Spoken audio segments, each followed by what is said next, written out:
Alright, hey everyone, it's Prerak. Thanks for tuning in again for another MCAT question of the day. So today's question asks, which of the following molecules has the greatest boiling point? 1 propanol, propanal, propanone, or propene. The thing you might be picking up on most of the answer choices is this prefix of propanol, propanone, propene, propanal. All these pros, the prefix pro refers to the fact that there is a carbon backbone. Okay, and this is something you'll learn in organic chemistry, but if you don't already know, it is good to know that the prefix pro refers to 3 carbons in the backbone. With that being said, prefixes in organic chemistry are very important. Okay, like you should know that meth prefix usually refers to 1 carbon. You should know that eth refers to 2 carbons. You should know pro in this case is referring to 3 carbons. If you are going on to 4, you have but, which is but, which refers to 4 carbons, and etc. So knowing these prefixes will bode you well. And in our case, we actually have pro, which is a 3 carbon backbone. So with that being said, let's move forward. Now, I want to make the connection between the actual name and the functional group. So you'll notice that in A, we have ethyl methyl ether. Ether is a type of functional group. In B, we have this thing called propanol, OL, right? OL. That's going to give you a functional group. In C, we have AL, propanal, which is AL. Then we have propanone, which is ONE. And last but not least, well, let me write down O and E. And last but not least, we have propene. So what functional groups do these represent? Well, ether groups are this O with a R and an R. And when I draw R's, first of all, the R's refers to any sort of carbon chain that's connected to the oxygen. Second of all, for the rest of this video, I'll be using bond line notation, which means I'll be drawing things with carbons as pointed and, hydrogens are not going to be shown. So if you're not used to bond line notation, don't get intimidated. It's something I'll probably make another video on. But if you're used to bond line notation, which is what you're going to be learning in organic chemistry, that's what I'll be using. Now let's move on to propanol. Propanol is going to have this thing called an alcohol group. This is what an alcohol group looks like. It's attached to a carbon chain, which is this R group, and this alcohol group is this OH. Okay, so that's propanol. Any OL ending compound tends to have an alcohol in it. Any ether compound will have the word ether directly in it, and you know it has an ether group in it. Propanol, Al, is going to have this thing called an aldehyde group. Okay, and an aldehyde group is this. This is an aldehyde group, and it's attached to an R carbon chain. This is an aldehyde. And this is the group that's usually referred to when you have an Al ending. Propanone is referring to something completely different. This is a ketone, and in this case, instead of having a hydrogen on one side, on both sides you have carbon chains. Notice in an aldehyde you have hydrogen on one side and a carbon chain on the other side. In ketones you have a carbon chain on one side and a carbon chain on the other side. So this is a ketone.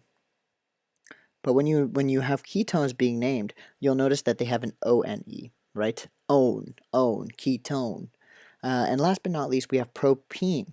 And what is propene referring to? What functional group is that? It's actually going to be a double bond. Okay, so double bonds are referred to as enes because they're a type of alkene, right? Alkenes, ketones, aldehydes, alcohols, right? So these are all named accordingly to the functional group. So now that we have the functional group set, let's actually go through each of the answer choices and look at what they're going to look like. So ethyl methyl ether.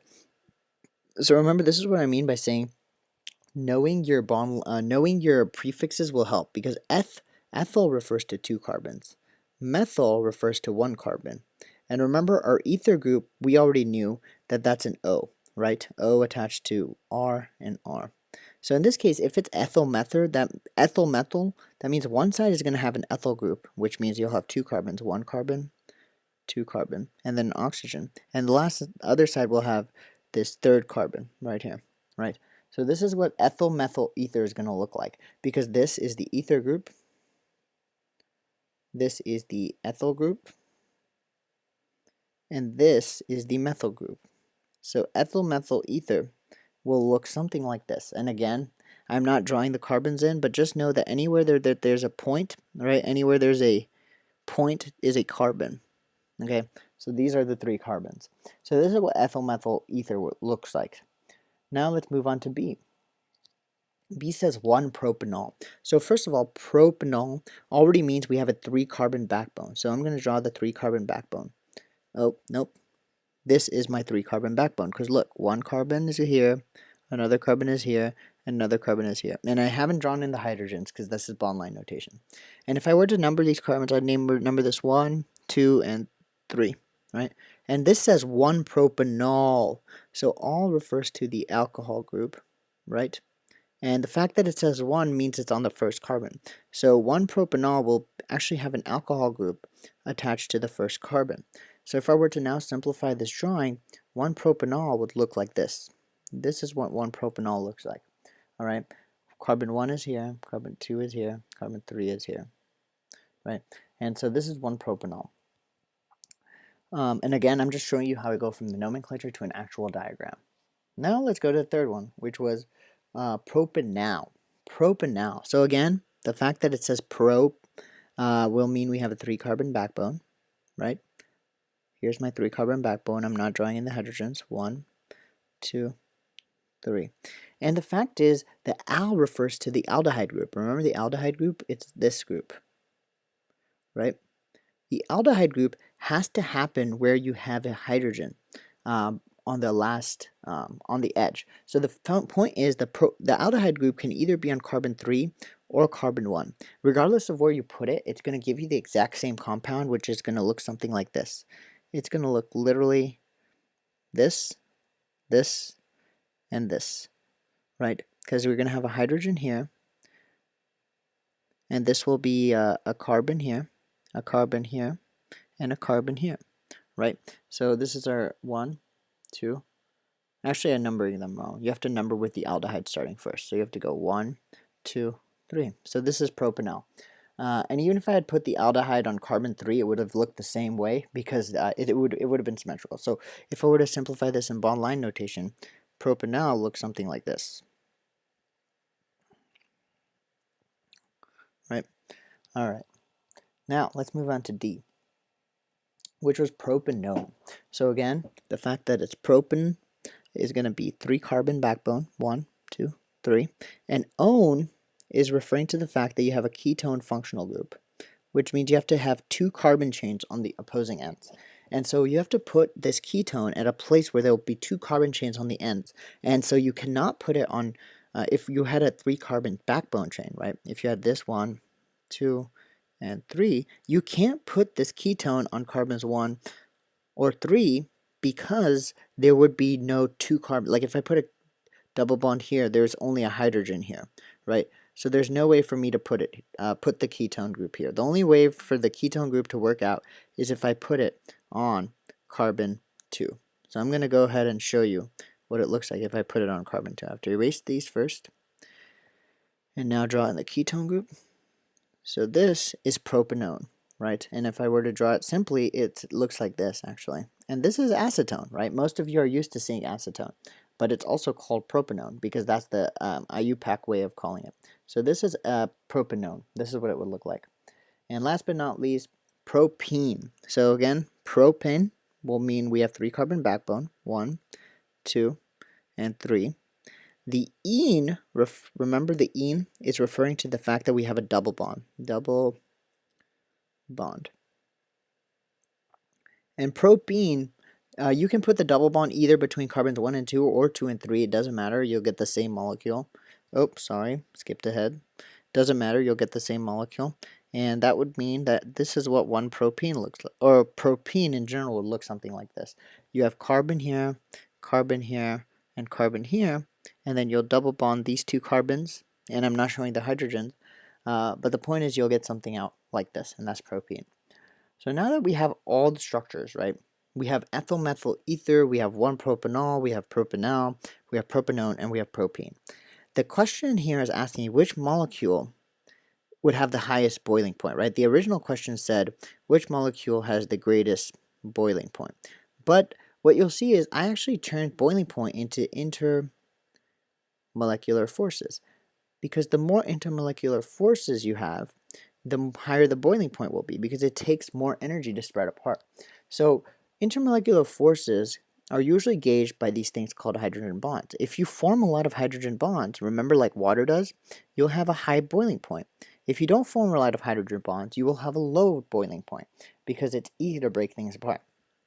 So let's go through all of these. A, can A form hydrogen bonds?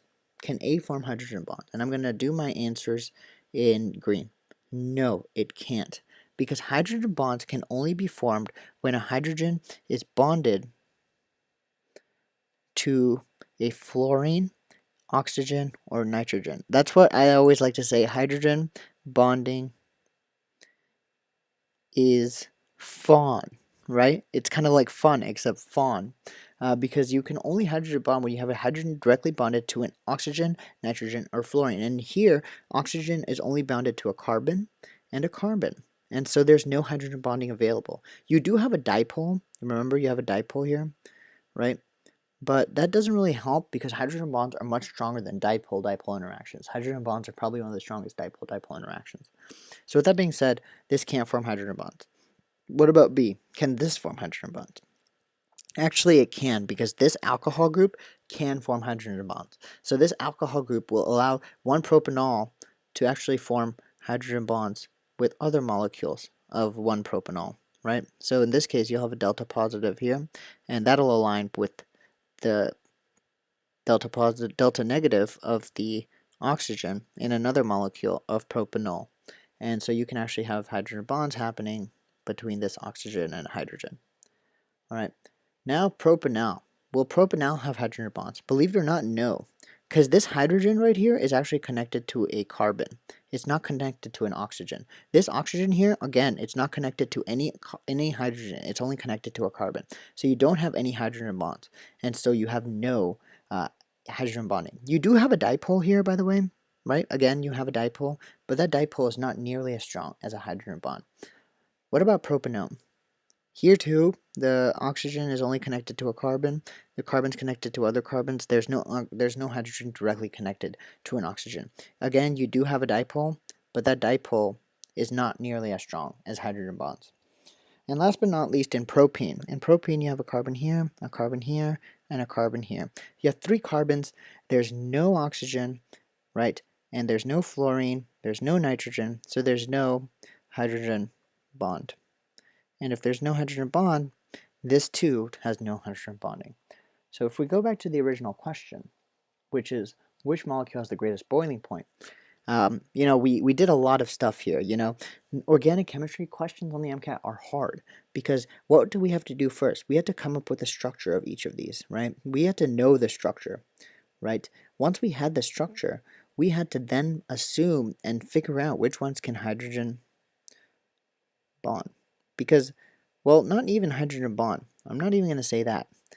We went through each of the structures and we determined the intermolecular forces. I'm going to abbreviate them IMFs, right? We determined the structure, and then we determined the IMFs that each structure can have, and then we determined which one is the strongest. Because, I think I didn't even talk about this that much, but anyone who's taking the MCAT should know the relative strength of intermolecular forces, which I'll go over here. You have induced dipole,